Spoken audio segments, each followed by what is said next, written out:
کسی کا حق مارنا، وہ ایک دینار ایک درہم بھی ہونا، اللہ اکبر، فلہم النار یوم القیامہ، ان کے لیے جہنم کی آگ ہے قیامت کے دن۔ سارے لوگ کہتے ہیں کہ میں چھوٹا تھا اور میرے والدین گزر گئے، یا مجھ پر یہ حادثہ آ گیا، یہ آ گیا۔ اگر اللہ تعالیٰ کی ذات ہوتی تو وہ ایسا تو نہیں ہو سکتا تھا کہ وہ چھوٹے بچوں کے والدین چھین لیں۔ کیا تم یہ پسند کرتے ہو کہ تم اپنے بھائی کا گوشت کھاؤ جبکہ وہ مر چکا ہو، مرا ہوا ہو، مردار ہو؟ یعنی لوگوں کے سامنے بڑے میٹھے نظر آنے والے لوگوں میں اتنا زہر کبھی کبھی بھرا ہوتا ہے کہ اللہ کی پناہ۔ آپ یہ جو اولڈ ہومز ہیں ان میں جا کر آپ پوچھیں ان سے، کئی لوگ آپ کو ایسے ملیں گے، وہ بتائیں گے کہ ہمارے بچے بڑے خوشحال ہیں۔ کہاں پہ ہیں؟ امریکہ میں ہیں، یورپ میں ہیں، برطانیہ میں ہیں، اور والدین کو کہاں پہ رکھا ہوا ہے؟ Old homes. آج ہم شروع کریں گے کتاب الجامع کی حدیث سیدہ خولہ الانصاریہ رضی اللہ عنہا کی حدیث سے۔ اللہم صلی علی محمد وعلی آل محمد کما صلیت علی ابراہیم وعلی آل ابراہیم انکا حمید مجید۔ اللہم بارک علی محمد وعلی آل محمد کما بارکت علی ابراہیم وعلی آل ابراہیم انکا حمید مجید۔ وعن خولة الانصاریہ رضی اللہ عنہا قالت، سیدہ خولہ انصاریہ رضی اللہ عنہا سے مروی ہے، انہوں نے کہا، قال رسول اللہ صلی اللہ علیہ وآلہ وصحبہ وسلم، اللہ کے رسول صلی اللہ علیہ وآلہ وصحبہ وسلم نے فرمایا، ان رجالا، یقیناً کچھ لوگ، یتخوضون فی مال اللہ، وہ تصرف کرتے ہیں، معاملہ کرتے ہیں، ڈیل کرتے ہیں اللہ کے مال میں، بغیر حق، بغیر حق کے، فلہم النار یوم القیامہ، سو ان لوگوں کے لیے آگ ہے قیامت کے دن۔ اخرج البخاری، اس کو امام بخاری رحمہ اللہ نے تخریج کیا۔ ہم باب پڑھ رہے ہیں، باب ترہیب من مساوئ الاخلاق، برے اخلاق سے بچنے کے متعلق جو احادیث مروی ہیں وہ ہیں۔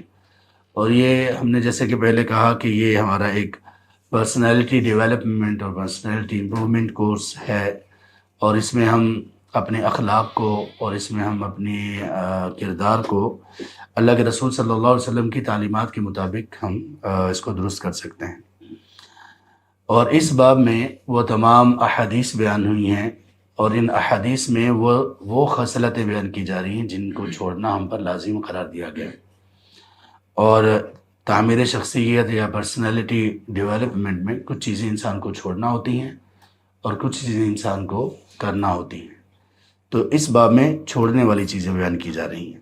باب سے اس حدیث کا تعلق یہ ہے کہ اس حدیث میں جس خصلت سے ہمیں روکا جا رہا ہے وہ یہ ہے کہ ہم مالی اعتبار سے کسی بھی طرح کی خیانت اور امانت کے خلاف کسی بھی طرح کے تعامل اور ڈیلنگ سے بچ جائیں۔ اور یہ ایک ایسا معاملہ ہے، سبحان اللہ، اللہ تعالیٰ ہم سب لوگوں پر رحم کریں، اللہ تعالیٰ ہمیں معاف کر دیں، اللہ تعالیٰ ہمارے گناہوں پر پردہ پوشی کریں۔ بہت سارے ایسے لوگ جو دین میں ایک شہرت رکھنے والے ہیں، ان کی پہچان دین ہے، لیکن وہ مالی معاملات میں بہت برے ہیں، مالی معاملات ان کے بہت ہی زیادہ خطرناک ہیں۔ اگر آپ یہ کہیں کہ بلا مبالغہ ہر دن کوئی نہ کوئی ایسی بات پہنچ رہی ہوتی ہے، بتائی جا رہی ہوتی ہے، مشورے کے اعتبار سے یا مسئلہ پوچھنے کے لیے یا ڈسکس کرنے کے لیے، کہ جس میں یہ چیز ہوتی ہے کہ لوگ مالی اعتبار سے بہت ہی زیادہ امانت سے دور ہیں، اور یہ سلسلہ اوپر والے لوگوں سے لے کر نیچے والے لوگوں تک ہے۔ ہر بندے کو جتنا اس کو موقع ملتا ہے اتنا ہی زیادہ وہ مالی اعتبار سے خیانت کا شکار ہوتا ہے۔ ماں سے چند ایک لوگوں کے جو اس معاملے میں بڑے ہی پاکیزہ لوگ ہیں۔ تو ہر اعتبار سے مالی معاملات میں ہر اعتبار سے پاکیزہ ہونا، صاف ہونا، یہ انسان کی پرسنالٹی کو، انسان کی شخصیت کو چار چاند لگا دیتا ہے۔ آج بھی آپ دیکھیں کہ جو لوگ مال میں، ڈیلنگ میں، لین دین میں، بزنس میں، تجارت میں، لوگوں کی امانت لینے میں، قرض کے اعتبار سے، یا ویسے انسان کے پاس اپنی امانت رکھی ہو کسی نے، اس اعتبار سے سودا کرنے کے اعتبار سے، معاہدہ کرنے کے اعتبار سے، چیز خریدنے بیچنے کے اعتبار سے بہت کم لوگ ایسے ہیں جو فیئر ہیں، لیکن جو لوگ فیئر اور جو لوگ اچھے ہیں اللہ نے ان کی تعریف اور ان کی ستائش لوگوں کی زبانوں پر جاری کر رکھی ہے، اور ان کی شخصیت انسانوں میں بہت اچھی مانی جاتی ہے۔ تو مالی معاملات میں جو بندہ پاس ہے وہ بندہ در حقیقت اپنی عبادات میں پاس ہے۔ ہم جو نماز پڑھتے ہیں، روزہ رکھتے ہیں، نماز روزہ وغیرہ یہ ساری چیزیں جو ہم اللہ کے سامنے بجا لاتے ہیں اور یہ اللہ کے حقوق ہیں، یہ اس لیے ہیں کہ ہم لوگوں کے حقوق میں اپنے معاملات کو درست کریں۔ اگر ایک شخص کی نماز نے اسے ایماندار نہیں بنایا، ایک شخص کے روزے نے اور اس کے دینی علم نے، اس کی دین کی دعوت اور دین میں ایک اچھے مقام و مرتبہ اور عہدے نے، اس کی دینی شہرت نے اگر اس کو لوگوں کے ساتھ لوگوں کے حقوق کے معاملے میں حقوق کی ادائیگی کرنے والا نہیں بنایا، تو یہ بندہ بہت قبیح اور بہت ہی بڑا مجرم ہے، اس لیے کہ اس کی وجہ سے دین بھی بدنام ہوگا۔ اور سبحان اللہ، یہ کیسی عجیب بات ہے کہ ہمارے بہت سارے ایسے لوگ ہیں، اگرچہ یہ ان کی غلطی ہے، وہ دین سے متنفر ہوتے ہیں دین داروں کی وجہ سے۔ کتنے لوگ ایسے ہیں جو دین سے دور ہو جاتے ہیں، ان کے دین سے دوری کا باعث کوئی اور نہیں، دیندار لوگ خود ہوتے ہیں۔ تو اکثر ان میں دیندار لوگوں کا اسی طرح کا قصور ہوتا ہے کہ وہ نماز روزہ وغیرہ تو ان کا بہت اچھا ہوتا ہے، لیکن لوگوں کے ساتھ معاملات ان کے اچھے نہیں ہوتے۔ اس حدیث میں رسول کریم صلی اللہ علیہ وسلم نے جس انداز میں ہمیں اس بری خسرت سے بچنے کی تعلیم دی ہے، وہ انداز بھی بہت ہی زیادہ بہترین اور دل کی گہرائیوں تک پہنچنے والا ہے کہ آپ نے جس چیز سے روکنا چاہا، آپ نے اس چیز کی جو سزا ہے وہ بیان کر دی۔ کہا کہ کچھ لوگ ایسے ہیں ان کے لیے قیامت کے دن آگ ہوگی، جہنم ہوگی قیامت کے دن۔ کیا مطلب؟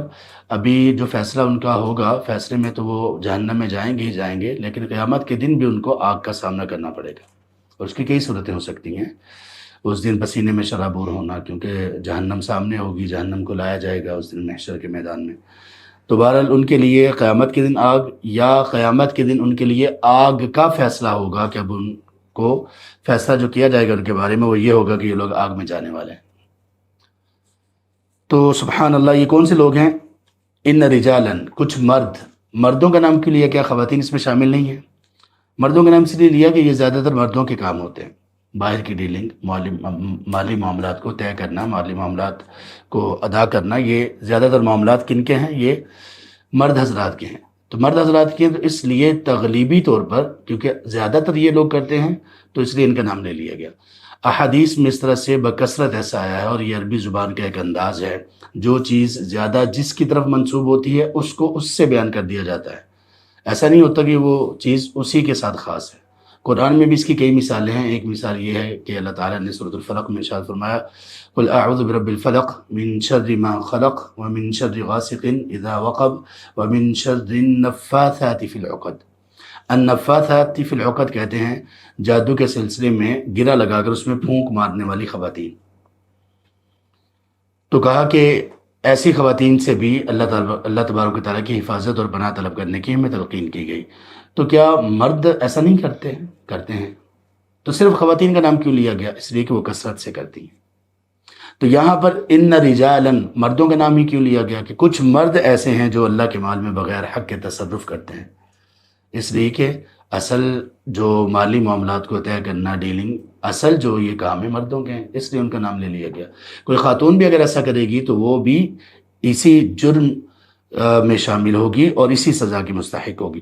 کہا یتخوضون، خوض اصل میں کہتے ہیں کسی چیز میں گہرائی میں چلے جانا، اور اس طرح سے جانا کہ وہ اس کے لیے جانا مناسب نہ ہو۔ کچھ اہل علم نے یہ کہا کہ یتخوضون کا اپنا معنی ہی یہ ہے کہ اس میں برا تعامل کرنا، بری ڈیلنگ کرنا۔ اگر یہ نہ ہوتا نا بغیر حق، تب بھی یہ تھا کہ وہ لوگ، کچھ ایسے لوگ ہیں جو اللہ کے مال میں برا تصرف کرتے ہیں، ان کی ڈیلنگ اللہ کے مال میں اچھی نہیں ہے۔ پھر لیکن اس کی اگر یہ اس کا معنی لیا جائے تو ٹھیک ہے، اگر اس کا معنی یہ لیا جائے کہ یتخوضون کا معنی ہے انسان کا ڈیل کرنا، انسان کا مالی معاملات میں آگے بڑھنا، وہ اچھے بھی ہو سکتے ہیں، برے بھی ہو سکتے ہیں۔ تو جب بغیر حق نہ گئے تو اس کا مطلب یہ ہوا کہ وہ حق پر جس کے مالی معاملات نہ ہوئے، جس کے مالی معاملات حق پر نہ ہوئے، فَلَهُمُ النَّارُ يَوْمَ الْقِيَامَةِ، ایسے لوگوں کے لیے قیامت کے دن آگ ہے، جہنم ہے۔ اب یہ تو ہو گیا کہ کسی مال میں بغیر حق کے تصرف کرنا، یعنی ناحق اس میں تصرف کرنا۔ اس میں پہلی چیز جو سمجھنے کی ہے، دو چیزیں ہیں۔ پہلی چیز یہ ہے کہ یہاں پہ کہا گیا کہ یتخوضون فی مال اللہ، اللہ کے مال میں وہ ایسا کرتے ہیں۔ اللہ کا مال کون سا ہے؟ اللہ کے مال سے کیا مراد ہے؟ اللہ کے مال کی نسبت اللہ کی طرف اس لیے کی گئی کہ وَلِلَّهِ مِيرَاثُ السَّمَاوَاتِ وَالْأَرْضِ، اللہ ہی کے لیے آسمان و زمین کی میراث ہے۔ یعنی جو کچھ جتنا بھی مال جہاں پر جس کے پاس بھی ہے، جس فارم میں بھی ہے، وہ سارا اللہ کا مال ہے۔ ہمارے پاس بھی جو مال ہے وہ دراصل کس کا مال ہے؟ اللہ تعالیٰ کا مال ہے۔ للہ ما فی السماوات و ما فی الارض، اللہ کی ملکیت ہے جو کچھ آسمانوں میں ہے اور جو کچھ زمین میں ہے، تو اس لیے اس کو مال اللہ کہا گیا۔ اور اس میں ہمیں یہ بتایا گیا ہے، اس میں ہمارے لیے یہ ایک تنبیہ اور ایک وارننگ ہے کہ بندے، تیرے پاس جو مال ہے وہ تیرا نہیں ہے، وہ اللہ کا مال ہے۔ تجھے کچھ وقت کے لیے دیا گیا ہے اور اس کے بعد پھر یہ مال کسی اور کے پاس چلا جائے گا، اس لیے مال اللہ کہا گیا۔ اس کو کیا کہا گیا؟ مال اللہ، تاکہ بندے کو یقین آ جائے کہ میرا نہیں ہے، تو بندہ میری نہ کرتا رہے۔ اب اللہ کا مال یہاں پہ کون سا اللہ کا مال مراد ہے؟ سارا مال ہی مراد ہے۔ ایک پہلو یہ ہے۔ دوسرا پہلو یہ ہے کہ کمایا تو بہت اچھا، حلال کمایا، بہترین طریقے سے کمایا، ایمانداری سے کمایا، جتنا جو حق بنتا تھا وہ کمایا، لیکن اس کے بعد خرچ کرنے میں سارا کچھ آؤٹ کر دیا۔ خرچ کرنے میں کیا کیا؟ سارا کچھ آؤٹ کر دیا۔ خرچ کرنے میں اللہ کی نافرمانی پر خرچ کیا، اسراف میں خرچ کیا، فضولیات میں خرچ کیا، ناحق خرچ کیا، صریحاً گناہ کے کاموں میں خرچ کیا، یہ بھی اس میں آ جاتا ہے۔ یہ دو چیزیں آ گئی۔ پھر دوسرا یہ ہے کہ مال حاصل کرنے میں، جیسے مال حاصل کرنے میں ایک مال کمانا ہے نا، ایک یہ ہے کہ بندے کو کچھ مال حاصل ہو گیا۔ حاصل کیسے ہوا؟ کسی جگہ سے اس کو مال مل گیا۔ اب اس کے لیے ضروری ہے کہ وہ مال وہ جس کا ہے اس تک پہنچانے کی کوشش کرے، اس کا اعلان کرے۔ ایک بندہ اس کو مال ملا، وراثت میں مال ملا۔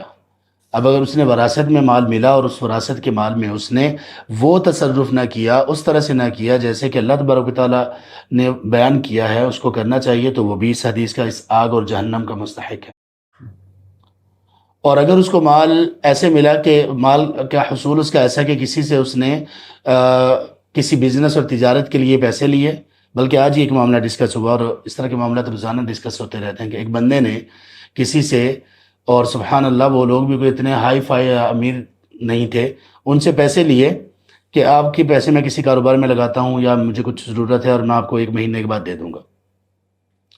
تو وہ اس اللہ کے بندے نے 4 سال ان کو رولنے کے بعد اور جھوٹ پر جھوٹ بولنے کے بعد کہ اب آپ کے پیسے میں نے فلاں بزنس میں لگا دیے ہیں، اب اتنے ہو گئے ہیں، اب اتنے ہو گئے ہیں، اب اتنے ہو گئے ہیں، اب میں آپ کو اتنے دوں گا، تو وہ بڑی مشکل سے اپنے پیسے انہوں نے اپنے پیسے صرف نکلوائے 4 سال کے بعد۔ اور وہ بندہ دیندار ہے، کہنے کو لوگوں میں معروف ہے دینداری کے اعتبار سے۔ یہ اللہ کرے ایسے لوگوں تک یہ باتیں پہنچیں اور ان کو اللہ کرے شرم بھی آئے، کچھ وہ حیا بھی کریں، ان کو کچھ غیرت آئے، ایمانی حمیت۔ کسی ایک بندے کی بات نہیں ہے، یہ بے شمار ایسے بندے ہیں، بے شمار ایسے لوگوں کی باتیں جو حقیقت پر مبنی ہیں۔ کچھ مشہور بھی ہیں ویسے، حقیقت اس میں کچھ نہیں ہوتی، لیکن بہت سارے لوگوں کی ایسی باتیں ہیں۔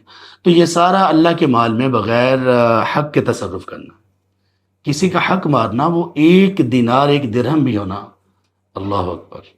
فَلَهُمُ النَّارُ يَوْمَ الْقِيَامَةِ، ان کے لیے جہنم کی آگ ہے قیامت کے دن۔ یعنی کتنی بڑی بات ہے۔ یہاں پہ یہ نہیں کہا کہ بہت بڑا مال ہو تو پھر ہے، چھوٹی موٹی چیز ہو تو خیر ہے۔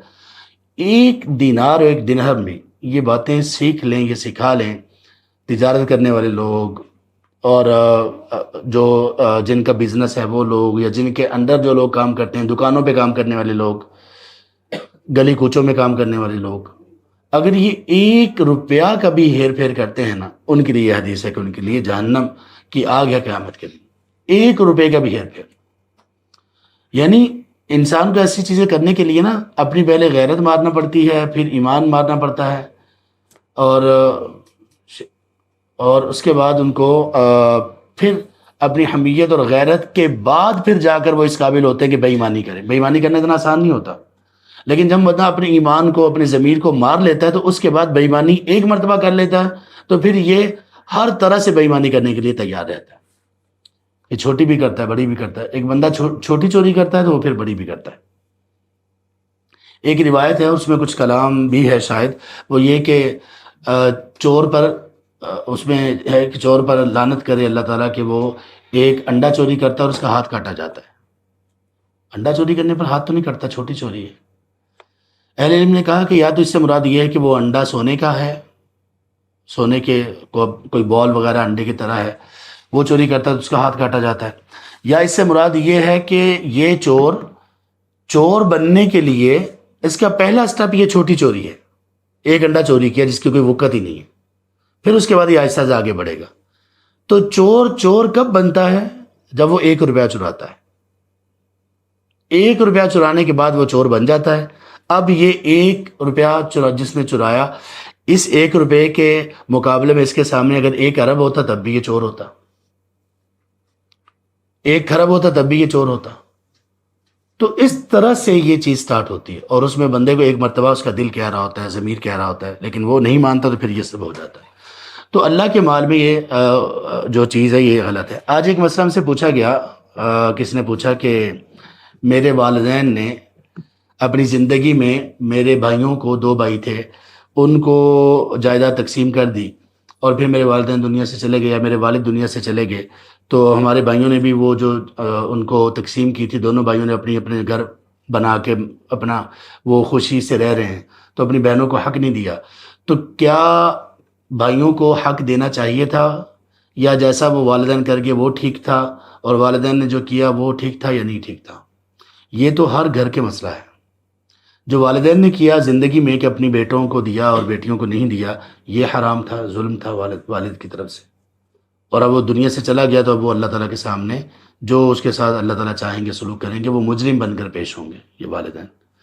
دوسرے نمبر پر یہ ہے کہ جب بھائیوں کو دیا گیا تو بھائیوں کو بھی کچھ یہ حیا کرنی چاہیے تھی کہ ان کو یہ پتا ہوتا کہ یہ تو ہمارا حق نہیں ہے، ہماری بہنوں کا بھی حق ہے اس میں، یا اور جس کا والدہ کا حق ہوتا، بہنوں کا ہوتا، کسی اور کا بھی ہوتا، جس کا بھی اسلام نے مقرر کیا ان کو وہ دینا چاہیے تھا.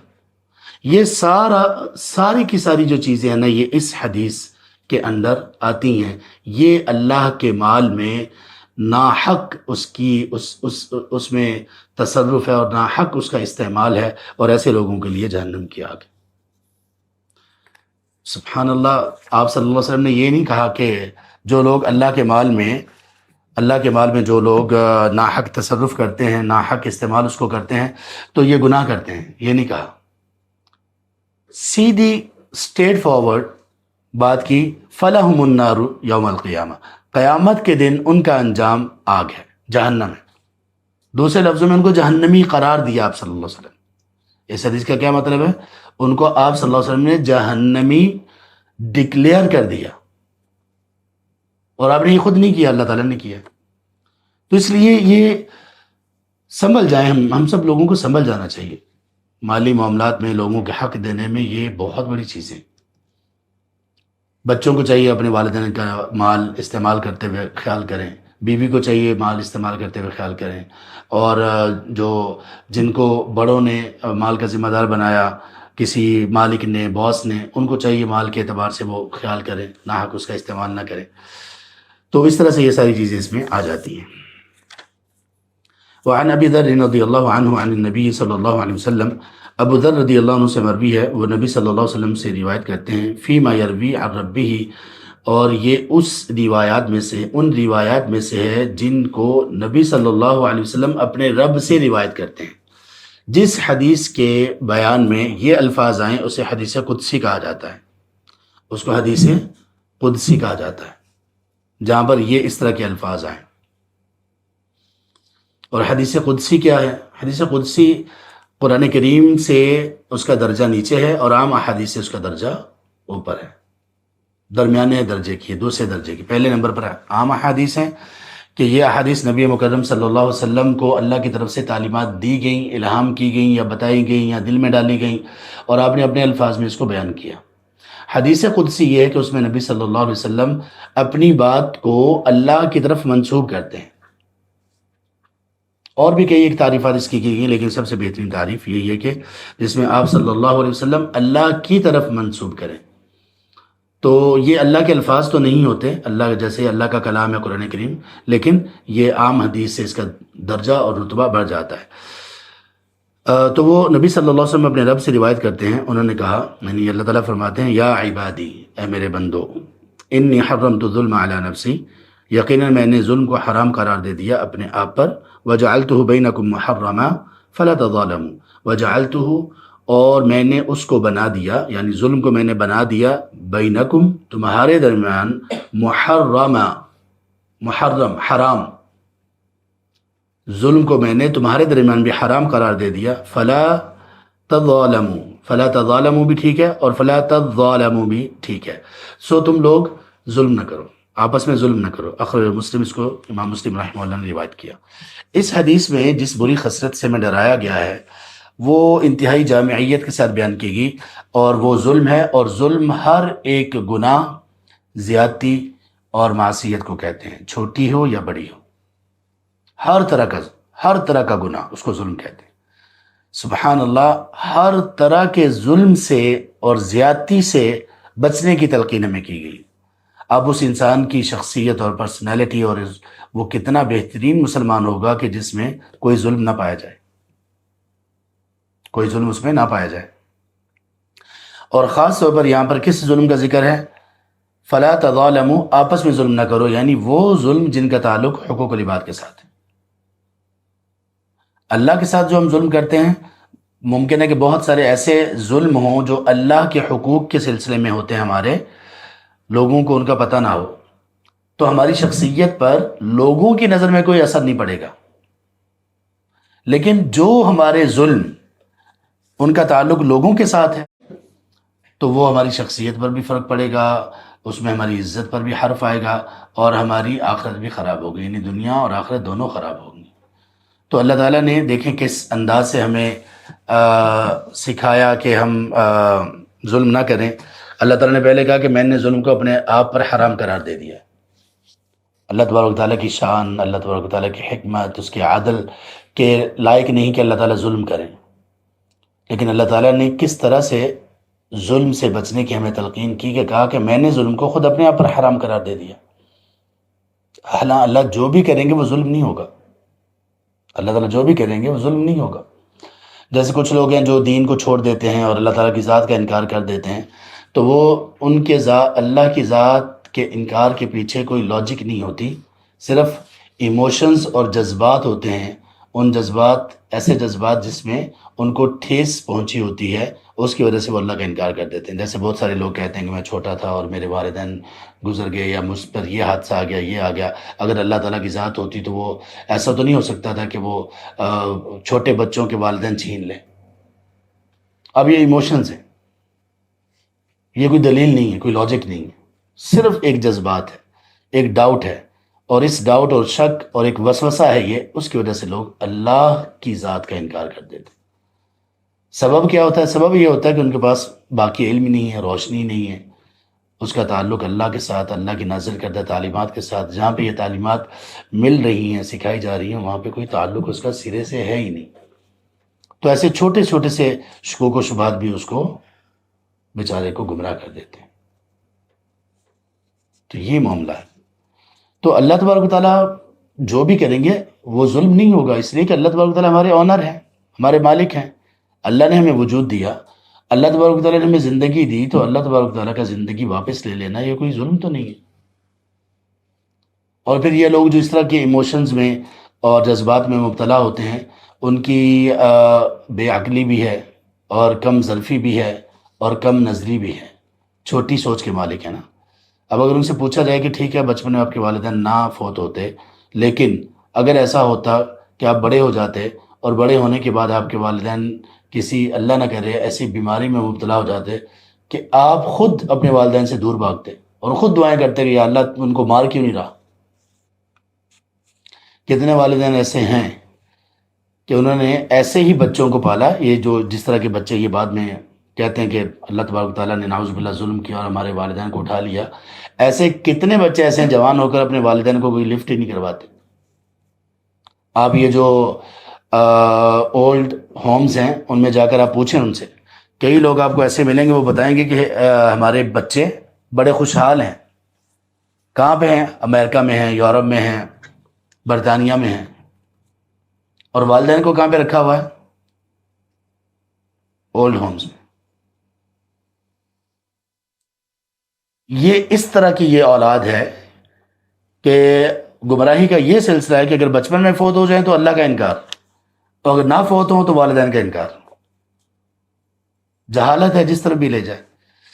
تو اللہ تبارک و تعالیٰ نے کہا کہ میں نے ظلم کو اپنے آپ پر حرام قرار دے دیا، اور تمہارے درمیان بھی اس کو میں نے محرم اور حرام قرار دے دیا، سو تم آپس میں ظلم نہ کرو۔ یہ اصل میں نصیحت تھی اللہ کی طرف سے کہ تم آپس میں ظلم نہ کرو۔ اس کے لیے دیکھیں کیسے گراؤنڈ ایک بنایا کہ میرے بندوں، میرے غلاموں، میں یعنی اللہ تبارک و تعالیٰ کہہ رہے ہیں جو مالک ہیں، خالق ہیں کون و مکان کے، کہ میں نے اپنے آپ پر جب ظلم کو حرام قرار دے دیا، اللہ تعالیٰ ظالم نہیں ہے، تو تم میرے بندے ہو، اللہ کے بندے ہو نا، تم کیوں ظلم کرتے ہو؟ سو آپس میں تم لوگ ظلم نہ کرو، کسی بھی طرح کا ظلم ہو، وہ ظلم کسی کی عزت کے متعلق ہو، کسی کے مال سے متعلق ہو، وہ ظلم اللہ کے حقوق سے متعلق ہو، لوگوں کے حقوق سے متعلق ہو، کسی بھی طرح کا ظلم نہ کرو، آپس میں ایک دوسرے پر ظلم نہ کرو۔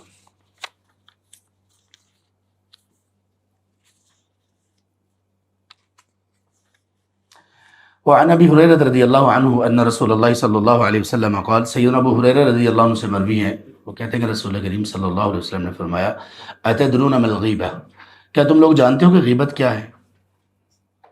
قالوا اللہ ورسولہ اعلم، تو انہوں نے کہا اللہ اور اس کے رسول بہتر جانتے ہیں۔ قال، آپ نے پھر فرمایا، ذکرک اخاک بما یکرہ، آپ کا اب ذکر کرنا، تذکرہ کرنا، اخا کا، اپنے بھائی کا اس طرح سے تذکرہ کرنا، بما یکرہ، جس کو وہ ناپسند کرے، یہ غیبت کی آپ نے تعریف کی۔ قیلہ، تو آپ سے کہا گیا، ارأیت ان کان فی اخی ما اقول، آپ کا کیا خیال ہے کہ اگر میرے بھائی میں وہ چیز موجود ہو جو میں کہہ رہا ہوں؟ آپ نے کہا نا کہ غیبت یہ ہے کہ آپ اپنے بھائی کا ایسے تذکرہ کریں کہ وہ اس کو ناپسند کریں۔ تو پوچھا کہ اے اللہ کے رسول، ارأیت، آپ کا کیا خیال ہے، ان کان فی اخی، اگر وہ چیز موجود ہو میرے بھائی میں، ما اقول، جو میں کہہ رہا ہوں، تو یعنی انہوں نے یہ سمجھا کہ غیبت یہ ہے کہ آپ اپنے بھائی کی غیر موجودگی میں کوئی ایسی بات کا تذکرہ کرو جو اس میں پائی ہی نہیں جاتی ہے۔ انہوں نے کہا کہ جیسے یہ غیبت ہے، اگر وہ چیز، وہ خامی اس میں پائی جاتی ہے تو پھر اس کی غیر موجودگی میں اس کا ذکر کرنا یہ غیبت نہیں ہے، یہ انہوں نے سمجھا، اور اسی وجہ سے یہ سوال کیا کہ اللہ کے رسول، آپ کا کیا خیال ہے کہ اگر میں جو اس کی، اپنے بھائی کی غیر موجودگی میں جو بات کر رہا ہوں، وہ بات یا وہ خامی میرے بھائی میں واقع پائی جا رہی ہو، تو کیا یہ بھی غیبت ہے؟ تو آپ نے فرمایا، ان کان فیہ ما تقول، اگر وہ خامی اس میں موجود ہے جو آپ کہہ رہے ہو، فقد اغتبتہ، تو یقیناً آپ نے پھر غیبت کی۔ اگر وہ خامی موجود ہے اور آپ نے اس کا تذکرہ کیا اپنے بھائی کی غیر موجودگی میں، یہی تو غیبت ہے۔ وَإِن لَمْ يَكُنْ، اور اگر وہ خامی اس میں موجود ہی نہیں تھی، فقد بہت، تو پھر یقیناً آپ نے اس پر بہتان لگایا۔ اخرج مسلم، اس حدیث کو امام مسلم رحمہ اللہ نے تخریج کیا۔ پیچھے احادیث میں مختلف طرح کی چیزیں انسانی شخصیت سے دور کرنے کی تلقین کی گئی تاکہ انسان ایک بہترین انسان اور ایک بہترین مسلمان بن سکے۔ اس میں جس چیز کے متعلق ذکر ہے وہ ایک معمولی سا گناہ ہے، اور ایسا گناہ ہے جو ہمارے ہاں آج کثرت سے پایا جاتا ہے، اور شاید ہی کوئی بندہ ہو جو اس گناہ سے محفوظ ہو۔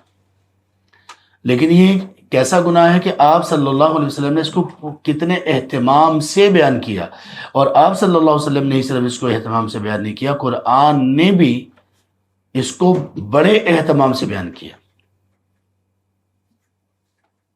وَلَا يَغْتَبْ بَعْضُكُمْ بَعْضًا، نبی صلی اللہ علیہ وسلم کو یہ بتایا گیا سورۃ الحجرات میں، اللہ تعالیٰ کا یہ فرمان ہے وَلَا يَغْتَبْ بَعْضُكُمْ بَعْضًا، تم میں سے کوئی کسی کی غیبت نہ کرے، ایک دوسرے کی غیبت نہ کرو۔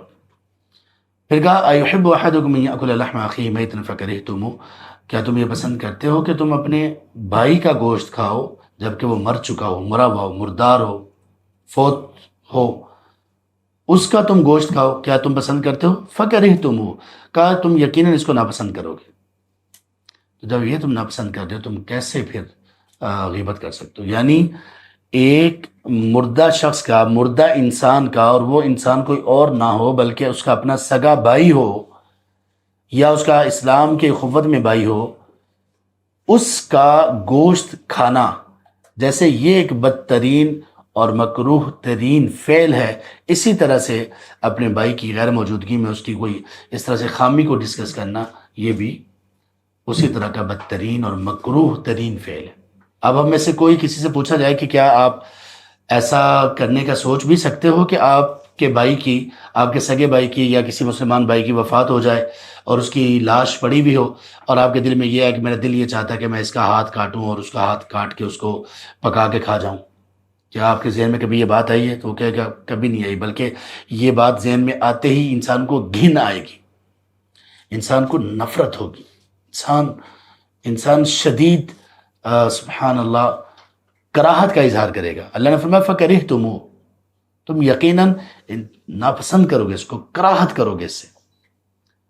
اب ایک طرف جس چیز کو اللہ تعالیٰ نے کہا کہ تم اس سے کراہت کرو گے، تو دوسری طرف ایک اور چیز بیان کی، یعنی جس طرح تم اس سے کراہت کرتے ہو، اسی طرح سے اس گناہ سے بھی تمہیں کراہت کرنی چاہیے، اور وہ یہ گناہ یہ ہے کہ تم غیبت کرو اپنے بھائی کی۔ اور غیبت کو مردہ بھائی کے گوشت کے ساتھ ریزیمبلنس اور تشبیہ اس لیے دی گئی کہ وہ جو مردہ آدمی ہے نا، وہ کچھ نہیں کر سکتا۔ اگر کوئی اس کو کچھ بھی کہے گا، کوئی اس کا ہاتھ کاٹ لے، سر کاٹ لے، کوئی وہ کچھ نہیں کر سکتا نا۔ اسی طرح ایک بندہ موجود ہی نہیں ہے اور آپ اس کی غیبتیں کر رہے ہو، وہ بھی بیچارہ بے بس ہے، اس کو پتہ ہی نہیں کہ اس کے ساتھ کیا ہو رہا ہے، جیسے اس مردہ کو نہیں پتا، اس لیے دونوں کے آپس میں ریزیمبلنس دی گئی۔ تو اس میں کہا یہ گیا، اس میں پہلی تو بات یہ ہے، دیکھیں اسلام نے کتنا خیال رکھا ہے ہماری عزت کا۔ ہمیں شکر ادا کرنا چاہیے کہ اللہ نے ہمیں اسلام پر پیدا کیا اور اسلام کی ہمیں توفیق دی اور ہدایت دی، شکر کرنا چاہیے۔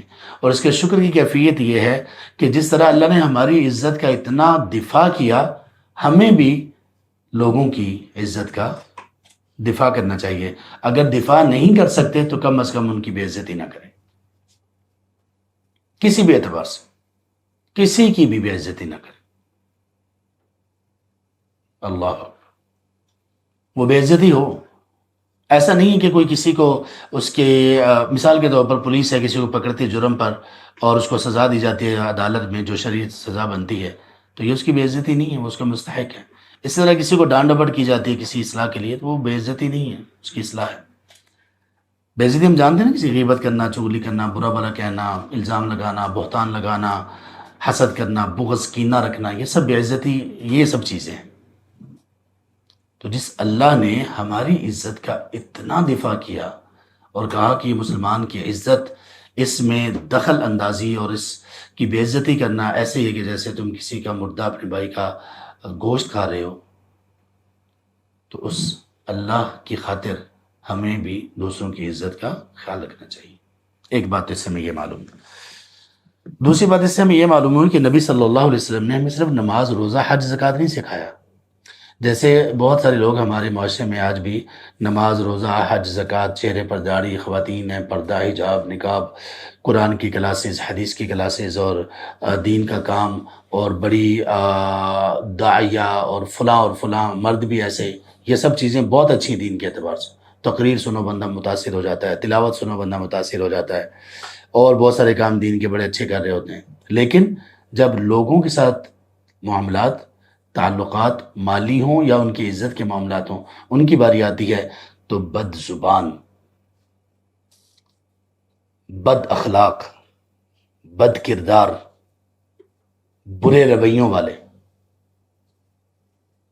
یعنی لوگوں کے سامنے بڑے میٹھے نظر آنے والے لوگوں میں اتنا زہر کبھی کبھی بھرا ہوتا ہے کہ اللہ کی بنا، اتنا زہر بھرا ہوتا ہے۔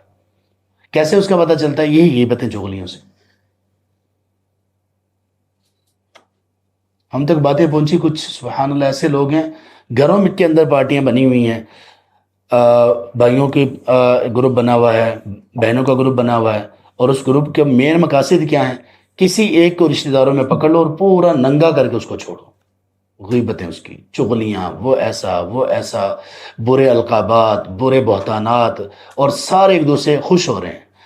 تو اس میں غیبت کرنے والا اور سننے والے سارے برابر ہیں، سارے اس جرم میں برابر کے شریک ہیں، اور کوئی کام ہی نہیں ہے۔ یعنی ہر وقت کچھ سہیلیاں ہیں آپس میں، کچھ مرد حضرات آپس میں دوست ہیں، بس دو تین جو چار لوگ آپس میں دوست ہیں، دوسروں کے بارے میں کیا بات ہو رہی ہوگی؟ غیبت، چغلی، بہتان بازی، اسی پر مشتمل بات ہو رہی ہوگی اور کوئی بات ہی نہیں۔ یعنی ایسے قبیح لوگ ہیں، زبان کو گندا کرتے ہیں، اپنے نام اعمال کو گندا کرتے ہیں، معاشرے کو گندا کرتے ہیں، لوگوں کی عزتیں اچھالتے ہیں۔ تو فرمایا کہ آپ صلی اللہ علیہ وسلم نے کس اہتمام سے کہا؟ جانتے ہو کہ غیبت کیا ہے؟ کیوں آپ نے پوچھا؟ وہ لوگ جو بیچلرز کرتے ہیں ایجوکیشن میں اور یا ماسٹرز کرتے ہیں ایجوکیشن میں، ان سے پوچھ کر دیکھیں کہ ان کو جو تربیت دی جاتی ہے اس میں یہ اس چیز کا کتنا بڑا ایک مقام و مرتبہ ہے کہ آپ نے کلاس میں جب جانا ہے تو آپ بات کہاں سے شروع کریں گے؟ تو بات شروع کرنے کے لیے آپ کلاس میں جا کر پہلے کوئی سوال پٹ اپ کریں، کوئی سوال آپ ان کے سامنے رکھیں۔ تو یہ سکھایا جاتا ہے ایجوکیشن کی فیلڈ میں، جن لوگوں نے ٹیچرز بننا ہوتا ہے، کہ آپ کا اسٹوڈنٹس کو متوجہ کرنے کے لیے جو بہت ساری بہترین اور مفید چیزیں، ان میں سے ایک یہ کہ آپ ان سے کوئی سوال کر لیں۔ سوال کریں گے، سارے بچے متوجہ ہو جائیں گے، تو آپ اس کے بعد پھر اپنا سبق پڑھائیں گے تو وہ زیادہ اچھی طرح سے توجہ دیں گے۔ نبی صلی اللہ علیہ وسلم نے کتنی باتوں کے متعلق پہلے سوال کیا، یہاں پہ بھی سوال کیا، اتدرون ما الغیبہ، ورنہ آپ اس کے بغیر بھی بات بتا سکتے تھے۔ تو اس کا مطلب یہ کہ یہ کوئی بڑی اہم بات ہے۔ اور دوسرا یہ کہ صحابہ رضی اللہ عنہ کے بارے میں دیکھیے کہ کتنے مؤدب تھے، کتنے باادب تھے۔ تو انہوں نے اگر کبھی ایسا پتہ بھی ہوتا تو نبی صلی اللہ علیہ وسلم کے سامنے وہ کہتے کہ اللہ و رسول عالم، کبھی معلوم ہونے کے باوجود بھی وہ یہی لفظ کہتے، اللہ اور اس کے رسول بہتر جانتے ہیں۔ کیوں؟ وہ سمجھتے تھے کہ شاید آپ صلی اللہ علیہ وسلم اس کا کوئی اور مفہوم بیان کریں گے۔ جیسے ایک مرتبہ آپ نے پوچھا کہ اتدرون ما المفلس، وہ بھی صحیح مسلم کی حدیث ہے، کیا تم لوگ جانتے ہو کہ مفلس کون ہوتا ہے؟ تو صحابہ نے جواب دیا، کہنے لگے کہ جس کے پاس مال و متاع، درہم و دینار نہ ہو، وہ ہمارے ہاں مفلس قرار دیا جاتا ہے۔ تو آپ نے پھر مفلس کی کوئی اور تعریف، ڈیفینیشن کی کہ وہ مفلس وہ ہے جو اپنی نیکیاں لوگوں پر ظلم کی وجہ سے قیامت کے دن کھو دے گا اور لوگوں کے گناہ اپنے سر لے کر جہنم میں جائے گا، یہ مفلس ہے۔ تو یہاں پہ پوچھا کہ غیبت کیا، تو انہوں نے کہا کہ اللہ اور اس کے رسول بہتر جانتے ہیں۔ تو پھر آپ صلی اللہ علیہ وسلم نے ان کو بتایا کہ آپ کا بھائی جس بات کو ناپسند کرے، آپ اس کی غیر موجودگی میں وہ کریں تو یہ غیبت ہے۔ تو پھر صحابہ نے وضاحت طلب کر لی، سوال کیا نا، سوال میں وضاحت طلب کی۔ تو یہ جو سوال کرنا ہوتا ہے، یہ علم کے اضافے کے لیے سوال کرنا، یہ بڑا مفید ہوتا ہے، بہت ساری چیزیں کلیئر ہو جاتی ہیں۔ تو انہوں نے یہ سمجھا تھا کہ اگر میرے بھائی میں وہ خامی پائی جا رہی ہے جس کا میں ذکر کر رہا ہوں تو یہ غیبت نہیں ہے۔ تو آپ نے فرمایا یہی تو غیبت ہے، وہ خامی اس میں موجود ہے، آپ اس کی غیر موجودگی میں وہ بیان کر رہے ہیں، یہ غیبت ہے۔ جیسے میں نے ایک دفعہ کسی کو دیکھا، وہ ایک شخص، اللہ اس کو معاف کر دیں، وہ شخص اپنے ہی گھر کے کسی فرد کے بارے میں اس کے خامی پر اپنے کسی دوسرے رشتہ دار کے ساتھ مل کر کہے لگا رہا تھا، اور وہ کیا تھا؟ وہ اس کا خراٹے لینا تھا، یعنی اس کا ذکر کر کے کہ وہ فلاں شخص خراٹے لیتا ہے۔ دونوں لوٹ پوٹ ہو رہے تھے، دونوں ہنس ہنس کے وہ ہو رہے تھے، یہ غیبت ہے۔ یہ کیا ہے؟ غیبت ہے۔ اور اگر اس میں یہ نہ ہوتا، جیسے وہ ذکر کر رہے تھے کہ وہ فلاں ایسے کرتا ہے، وہ ایسے کرتا ہے، اگر یہ اس میں خامی نہ ہوتی اور پھر وہ ذکر کرتے تو یہ بہتان تھا، اور بہتان غیبت سے بھی بڑا گناہ ہے۔ تو آپ نے اس کی وضاحت کر دی، تو سوال سے وضاحت ہو جاتی ہے۔ اور دوسرا اس سے یہ بھی ہمیں معلوم ہوا کہ دیکھیں مسلمانوں کی عزت کے بارے میں یہ غیبت اور بہتان حالانکہ قریب قریب کی چیزیں ہیں نا، لیکن کیسے اسلام میں اتنے سے فرق کو بھی ملحوظ رکھ کے دونوں کو کیٹیگرائز کیا گیا، اور دونوں کی قباحت کو درجہ بندی اس کی گئی کہ غیبت کیا ہے، غیبت کا کیا گناہ ہے، اور بہتان کیا، اور بہتان کا کیا گناہ ہے۔ اتنی اس میں اللہ تبارک و تعالیٰ نے مسلمانوں کی حفاظت کی ہے، ان کی عزتوں کی حفاظت کی۔ تو یہ غیبت کرنے والے لوگ سبحان اللہ، زندگی تو ان کی گزر جائے گی، لیکن معاملہ آخرت کا بڑا خراب ہو جائے گا. اچھی بلی نیکیاں، اب اصل میں پہلے بھی کئی مرتبہ میں یہ کہہ چکا ہوں کہ دیندار لوگوں کو جہنم کا ایندھن بنانے والی یہ خرابیاں ہیں، یہ گناہ ہیں. دیندار لوگوں کو جن کی نمازیں بھی پوری ہوں گی، روزے بھی پورے ہوں گے، حاجی بھی ہوں گے، زکوٰۃ بھی ادا کرتے ہوں گے، صدقہ خیرات بھی کرتے ہوں گے، قرآن پڑھنا پڑھانا، دین کی دعوت دینا دلانا، سب کچھ ہوگا. یہ والے لوگ جہنم میں جن چیزوں کی وجہ سے جائیں گے وہ یہ چیزیں ہیں، یہ غیبت، چغلیاں، حسد، کینے، بغض، یہ ساری چیزیں. اور یہ برمار ہے، ان کی شدید برمار ہے. اہل علم نے کچھ معاملات میں یہ کہا کہ غیبت کرنا کچھ ایسی چیزیں جس میں صورت، ان کی جو صورت ہے وہ غیبت کی بن رہی ہے، لیکن وہ غیبت جائز ہے. وہ اصل میں غیبت ہے نہیں، لگ یہ رہا کہ غیبت ہے لیکن وہ غیبت نہیں ہوتی، وہ جائز ہے. وہ چیز، وہ 6 چیزیں بیان کرتے ہیں اہل علم. پہلی چیز یہ ہے کہ اگر کسی پر ظلم ہوا ہو تو وہ اپنے ظلم کو برملا بیان کر سکتا ہے کہ مجھے فلاں نے مارا ہے. اس کی غیر موجودگی میں کسی کو وہ کہے یا علی اعلان یہ کہے کہ مجھے فلاں نے جو ہے نا وہ مجھے مارا پیٹا ہے، تو اس کو یہ اجازت ہے کہ یہ ایسا کر سکتا ہے. یہ غیبت میں نہیں آئے گا. اس کی شکل تو غیبت کی بن رہی ہے لیکن غیبت میں آئے گا نہیں، کیونکہ اس پر ظلم ہوا ہے. اللہ تعالیٰ نے قرآن کریم میں فرمایا لا يحب اللہ الجہر بالظلم، لا يحب اللہ الجہر بالسوء من القول الا من ظلم. اللہ تبارک و تعالیٰ یہ بری باتوں کو اس طرح علی الاعلان بیان کرنے کو ناپسند کرتے ہیں ما سوائے اس کے جس پر ظلم کیا گیا. بری باتوں سے مراد یہ کہ لوگوں کی اس طرح سے خامیاں بیان کرنا. جیسے پچھلے دنوں ابھی وہ ایک فاطمہ بچی کا کیس چل رہا ہے نا، اب اس کے والدین اگر میڈیا پر آ کر اس طرح کی کوئی بات کر دیں تو یہ اس کے لیے جواز ہے، ان پر ظلم ہوا ہے. پھر اس کے بعد خیر تحقیق بھی پوری ہونی چاہیے. تو اس طرح سے جس پر واقعی ظلم ہوا ہو اور وہ اس طرح سے کرے تو غیبت نہیں ہے. دوسرے نمبر پر یہ ہے کہ کوئی کسی مفتی یا صاحب علم کے پاس جا کر مسئلہ دریافت کرنے کے لیے کسی کی خامی بیان کر دے تو یہ بھی غیبت نہیں ہے، کیونکہ اس کے بغیر مسئلہ وہ ٹھیک سے بتا ہی نہیں سکتا. جس طرح ڈاکٹر کے پاس جا کر انسان کو پردے کے معاملے میں کچھ چھوٹ مل جاتی ہے، اسی طرح کسی مفتی اور صاحب علم کے پاس جا کر اس معاملے میں بھی اس کو چھوٹ مل جاتی ہے تو وہ بیان کر سکتا ہے. اور چونکہ پھر وہ صاحب علم اور وہ امین ہوتا ہے، امانت دار ہوتا ہے، ایسی کتنی چیزیں اور کتنے لوگوں کے ایسے راز ان کے دلوں میں ہوتے ہیں تو کبھی اس کو افشا نہیں کرتا بلکہ اس کو مسئلہ بتا دیتا ہے. تیسری چیز یہ ہے کہ کسی کو کسی کے شر سے بچانے کے لیے کوئی بات ایسی بتائی جائے، واقعی اس میں شر پایا جاتا ہے. یہ ایک ایسی چیز ہے اس کو لوگوں نے بہت غلط بھی استعمال کیا، خاص طور پر جاہل لوگوں نے جن کے پاس علم انتہائی ناقص ہے اور وہ اپنی خواہشات اور اپنی غیبت اور چغلی کی عادت کو پورا کرنے کے لیے یہ کہہ دیتے ہیں کہ نہیں جی میں تو اس کو فلاں کے شر سے بچا رہا تھا، حالانکہ اس کا اس سے تعلق ہی نہیں ہے. اس کا اس سے شر کو پہنچنا دور دور تک اس کا کوئی تعلق نہیں ہے. اور پھر چھوٹی چھوٹی چیز کو اپنے انتقام کے لیے اس چیز کا لبادہ اڑا کر کہ میں تو اس کو فلاں کی شر سے بچا رہا تھا اس لیے میں نے یہ کیا، تو یہ ٹھیک نہیں ہے.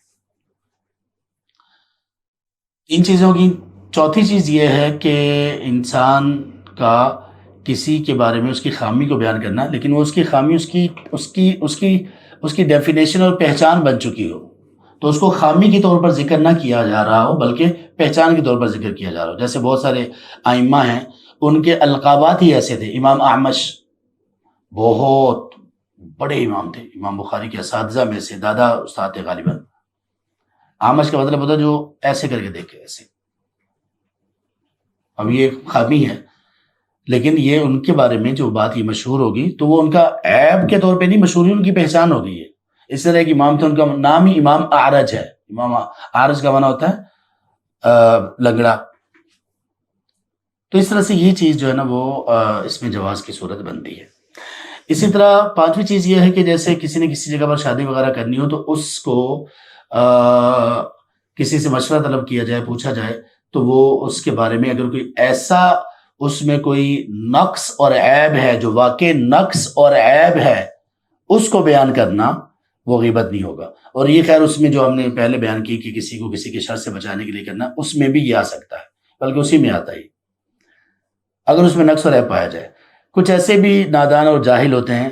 ایک واقعہ میرے سامنے آیا، ایک شخص نے کسی کی شادی رکوانے کے لیے اس کے فیملی کو کہا کہ ان کو کہیں کہ ان کی شادی روکے. اس کا سبب کیا تھا؟ سبب یہ تھا کہ ان کے گھر میں جس کی شادی رکوائی جا رہی ہے، جس کے ساتھ شادی رکوائی جا رہی ہے، تو وہ اس نے کسی جگہ پر کوئی اس کے پہلے فیملی میں کسی طلاق کا مسئلہ چل رہا تھا. تو اس سے جب پوچھا گیا، جب یہ بات سامنے آئی کہ یہ ایسا کیوں ہوا ہے، تو اس نے کہا کہ یہ تو شرعی حق تھا نا. تو شریعت میں یہی کہا گیا کہ کسی شادی بیاہ کے موقع پہ اس طرح کی بات کو بتا دینا چاہیے. اب یہ اس شخص کی بیچارے کی صرف جہالت تھی، اس جہالت میں اس نے پتہ نہیں کتنے لوگوں کی عزت خراب کر دی. تو یہاں پہ کسی کو طلاق دینا کوئی عیب کی بات نہیں ہے، خاص طور پہ اس پہ سبب بھی پایا جا رہا ہو تو عیب تو نہیں ہوتا یہ. اور پھر یہ کہ وہ کوئی ایسی چیز، یا تو ہو نا کہ وہ طلاقیں دینے کا ہی عادی ہو بندہ. جیسے نبی صلی اللہ علیہ وسلم کے پاس بھی ایک خاتون آئی، تو آپ نے اس کے بارے میں، یا کچھ اس طرح کے واقعات ہیں کہ وہ فلاں کے ساتھ شادی کے بارے میں پوچھا گیا تو کہا کہ وہ بہت زیادہ طلاق دینے والے ہیں. تو اس طرح سے یہ چیزیں تو نقص اور عیب میں تو نہیں آتی. کسی کا کسی کے ساتھ نباہ نہیں ہوا اور وہ اس کا معاملہ ہو گیا، اور پھر اگر وہ طلاق ایسی ہو جو ابھی تک طلاق رجعی ہو، اس میں رجوع ہو سکتا ہو، پھر تو کوئی مسئلہ ہی نہیں ہے، ممکن ہے بعد میں رجوع ہو جائے. تو اس طرح کے لوگ اپنے گناہ کو جائز قرار دینے کے لیے اس طرح کی جہالتیں اور اس طرح کی شیطانی وسوسات میں بھی آتے ہیں. اور اس کے علاوہ جو غیبت کی چیزوں میں سے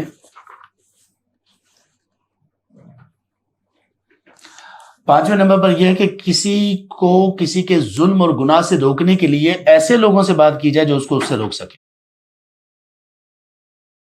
مثال کے طور پہ کسی کے بچے میں، کسی کے فلاں میں کوئی ایسا مسئلہ ہے، تو وہ کسی ایسے بندے سے بات کی جائے جو اس کو روک سکے. یعنی اس کے گناہ کو پھیلانا مقصود نہ ہو، بلکہ یہ ہو کہ میں اس سے بات کروں گا یا کروں گی تو وہ اس کو اس گناہ سے روک لے گا. تو یہ بننے کی تو غیبت کی صورت، لیکن یہ جائز ہے. آخری چیز، چھٹی چیز یہ ہے کہ اگر کسی شخص میں کوئی کھلم کھلا گناہ پایا جا رہا ہے نا، کھلم کھلا گناہ، ایک آدمی اسموکنگ کرتا ہے، سگریٹ پیتا ہے، اس کی غیر موجودگی میں کہا جاتا ہے وہ سگریٹ پیتا ہے، خامی کا بیان ہے نا، تو کیا یہ غیبت ہوگی؟ نہیں، کیونکہ جو بندہ کھلم کھلا گناہ کر رہا ہے اس کے گناہ کا بیان غیبت میں نہیں آئے گا. تو غیبت وہ والا گناہ ہوتا ہے جو لوگوں کے سامنے ہے ہی نہیں، جو لوگوں کے سامنے اس طرح سے ہے ہی نہیں یا بہت کم ہے، اس کو اگر بیان کیا جائے تو وہ غیبت ہوتی ہے. جس کو جو بندہ علی الاعلان ایک گناہ کرنے والا، وہ غیبت نہیں ہوگی. اللہ تبارک تعالیٰ ہمیں غیبت اور اس طرح کی بیماریوں سے بچائے اور ہمارے اعمال کی حفاظت فرمائے، اور اللہ تبارک تعالیٰ ہمیں